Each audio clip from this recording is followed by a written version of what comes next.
Tell me when you're ready. Ready. Okay, so on a W235 with the 500R head, the big change came at this third turtle.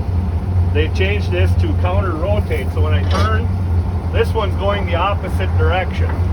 The idea is to help get some of the crop shoved this way and into this conditioner auger.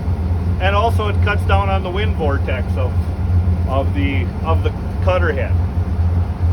You can take this cutter module, take this turtle off, pull the gear out, and if you index it 180 degrees the other way, then all of these will feed to the middle.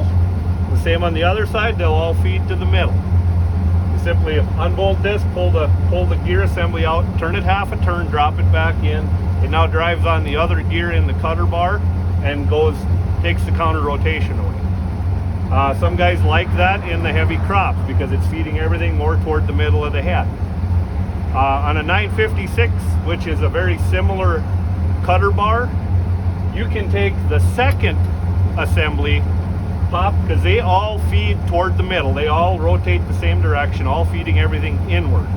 You can take the second cutter assembly, do the same thing, and make it a counter rotating head by simply unbolting this, picking it up, turning it a half a turn, and dropping it back in. Then it drives on the other gear, and then the second one in will counter rotate and may improve your grass cutting abilities. So thanks for your time and your attention to proper cutting and safety. And as always, make sure you got a water fire extinguisher with you and do good proper safety when you're around the head. And thanks for your time.